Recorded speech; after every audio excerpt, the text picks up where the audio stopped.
The Detroit Pistons are 55 games into the 2024-2025 NBA season, and they are going into All-Star Weekend, the All-Star break, in very high spirits. They ended the first half of the season with a record of 29-26, which is good enough to have them at 6th place in the Eastern Conference, a guaranteed spot in the Eastern Conference playoffs. And a fun fact about that, the Detroit Pistons, they haven't gone into the All-Star break with a winning record since the year 2009, which was 16 years ago. And I think around that time I might have still been in elementary school. So that is very crazy. It's been a monumental season for the Detroit Pistons, and they also finished the first half of the year winning 6 out of their last 10 games and going on a 4-game winning streak. And we look at the last 4 games of that, or we look at the last 2 games of that 4-game winning streak.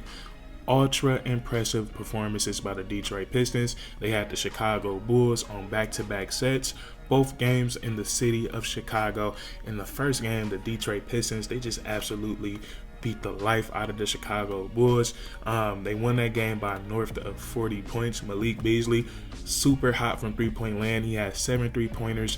He had 7 3-pointers on the night, and that propelled him to break a Detroit Pistons record. He becomes the leader for most threes made in a single season, which was previously held by Sadiq Bey. So it's been a historical season so far for the Detroit Pistons. We've seen some history being made, and I just think it's been a first great half of basketball for the Detroit Pistons. And what I love the most about it is that we've been able to see these guys progress throughout the season. And we listened to our new president of basketball operations, President Langdon. That's what he wanted to see this year. He wanted to see the development and the progression of his young players. And I remember looking at the schedule to begin the season, I was kind of upset at how tough the Detroit Pistons schedule were, and because I'm seeing them have to play the Boston Celtics, I'm seeing them have to play the New York Knicks, they're having to play the Cleveland Cavaliers, they're having to play a lot of high-level playoff teams. But then I thought about how this could actually be good for the Detroit Pistons to have to play these tougher teams earlier, to get this experience to what it feels like to play against really good and competitive teams. And if we go back and look at the beginning of the season, we watched the Detroit Pistons. They lost a lot of games to begin the year, but you go back and watch it, they were competitive in some of those games, and they definitely had an opportunity to win some of those games. So I think those games at the beginning of the year, it definitely helped the season go by smoother for the Detroit Pistons, because they're taking in all of that experience from the beginning of the year. And then all of a sudden, we're seeing the Detroit Pistons, they started to get hotter and hotter. And I think they begun the season like 2-7 or 3-7, but they were a couple games under 500. Now they're 3 games above 500. So we've seen them go on winning streaks. We've seen them get hot, and we've seen them win in different ways. I think that's the biggest thing. We've seen them win games in overtime. We've seen them trail for a majority of the game, and in the fourth quarter be able to come back and win the game. We've seen them lose a lead in the game, recapture the lead, and close the game out. So we've seen them win in so many different facets of ways. So that was my favorite thing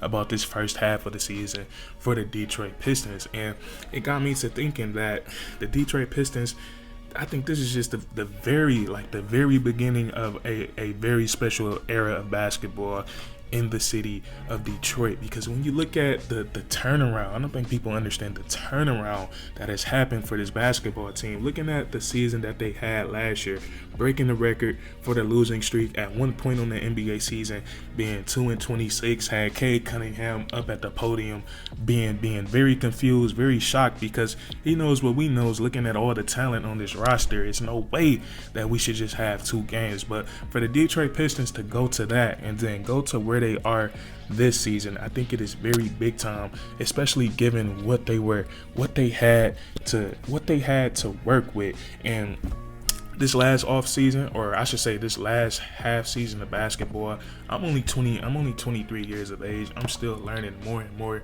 about this sport each and every day. But this first half of the season is really put into perspective to me of how important the front office is for any organization, and then also how important coaching is in the game of basketball. Because you hear some people say coaching doesn't matter, but coaching it definitely matters, because since Cade Cunningham has gotten drafted, and all the guys that has followed along behind him, very talented players are making these videos during the off season, right before the beginning of the season, the first couple games of the season, talking about how great the Detroit Pistons were going to be because they're getting all this great young talent.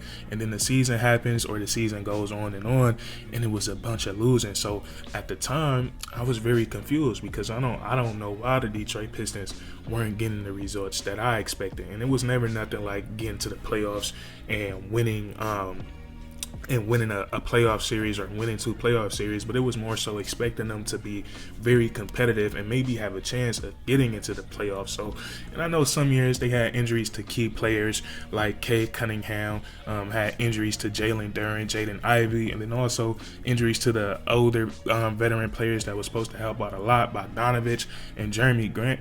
But last season was actually where we were able to see the Detroit Pistons, the best players on the team, be healthy over a huge period of time, and we all know what happened last season. So that's how I've come to the realization that the front office is very important, and then also coaching is very important. And we know what Monty Williams, how bad that was last year. I still can't get over Killian Hayes starting over Jaden Ivey. In my last Pistons video, somebody commented and was trying to tell me how stable of a basketball player Killian Hayes was, and that's why he was in the starting lineup. And I just thought that was so crazy, because Killian Hayes, he has never been a stable basketball player on the offensive side of the ball. I got one memorable game from Killian Hayes. It was that game against the Dallas Mavericks where he was going crazy, and I think he led them to a victory in the fourth quarter. But outside of that, Killian Hayes has been the exact opposite of stable. And then also, man, Monty Williams, he almost ruined Jaden Ivey. Jaden Ivey at the beginning of the season, I remember him talking about that. He said that was a complete shock. That was a complete shock to him. And then you just look at his morale and his body language for the rest of that season, nothing like his rookie year. So we get Monty Williams out of there, and we bring in Coach J.B. Bickerstaff, and we see the Detroit Pistons play with a different ferocity. We see them play with some pride, and I think a lot of that comes from what happened last year. I definitely think they were going to come in, regardless of who the coach was, they were going to come in with a chip on their shoulder. But now they have a coach that also has that same type of mindset, and I think the Detroit Pistons, their identity right now from Coach J.B. Bickerstaff is that they're going to win the game by any means necessary. It could be a pretty game, it can be an ugly game. No matter what, we're gonna try to go out here. We're gonna play hard. We're gonna play with high energy. We're gonna play with a chip on our shoulder, and we're gonna try to win the game. And then upstairs to the front office, I'm so happy that we got President Langdon. Looking at where he came from, the New Orleans Pelicans, he played a huge role in helping David Griffin build that roster. And the New Orleans Pelicans, they're gonna go down as one of the biggest disappointments. Well, probably not. I don't think nobody really cares about the New Orleans Pelicans, but if you're a deep-rooted basketball fan, it's gonna go down as one of the biggest disappointments. When you look at the team that they had on paper with Zion Williamson and Brandon Ingram, C.J. McCollum, and Trey Murphy, Herb Jones, you look at all those talented players. President Langdon, he played a huge role in helping David Griffin find those guys and assemble that roster, but they just couldn't get it together as far as health-wise. So Langdon, he comes to the Detroit Pistons, and then also he brings over a very vital member. He brings over Fred Vincent, the shooting coach for the New Orleans Pelicans. He now works for the Detroit Pistons, and his presence has definitely been paying off. Jaden Ivey, before he went down with his injury, he was shooting a career high from three-point land. We see Malik Beasley just through 55 games, and Malik Beasley could already shoot, but through 55 games, he breaks a team single three-point shooting record in a single season. So that's big time. Cade Cunningham, he's shooting a three-point shot much better. It has dipped a little bit since Ivy has gone down because he's not getting as many easy shots from 3-point land. But we brought in Dennis Schroeder, so we hoping that's gonna help with Cade get some more off-ball looks. But Cade is shooting lights out from 3-point land. So Fred Vincent has been a big time addition for the Detroit Pistons. And then last but certainly not least, what Langdon was able to do in one offseason with the Detroit Pistons, and with, in my opinion, very limited resources. And we know in the game of basketball, resources could mean anything. And the resource I'm talking about right now is that the Detroit Pistons, they're not exactly a hot spot to be right now, or at least during last offseason after what took place in the previous season. So he had to come in and deal with that. And then also, it wasn't really a strong free agent class in the first place, but he was still able to basically make something out of nothing, making a trade for Tim Hardaway Jr., a player who fell out of the rotation for the Dallas Mavericks as the season went on. He played a little bit in the playoffs, and then also signing Malik Beasley, and also signing Tobias Harris. Tobias Harris was a player last year who was under a lot of scrutiny from his previous team. And then Malik Beasley, he's played on a bunch of different teams in the NBA in his career. So these guys have been big time for the Detroit Pistons this season, especially with their ability to stretch the floor. They've really taken Cade Cunningham's game to a new level, and we talked about that. You can go watch so many of my Pistons videos. We said as soon as Cade Cunningham gets somebody alongside him that defenses have to respect as a scorer, have to respect as a shooter, he's going to become an all-star. He's going to become a Luka, LeBron type player, and that's exactly what we're seeing before our eyes. Cade Cunningham is an offensive entity that can do whatever he wants. He can control the pace. He can play in the post. He can play in the pick and roll. He can ISO.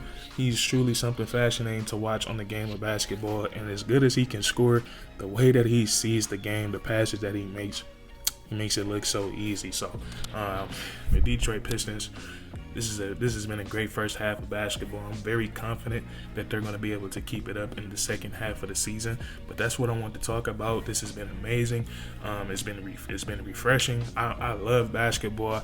I know a lot of people be saying me, they be asking me if I play football, but I've always been a basketball guy at heart. So it's nice to see the Lions winning. I wanted them to win in the playoffs, but I'm not really into football like I used to be. So to see the Detroit Pistons being this successful is big.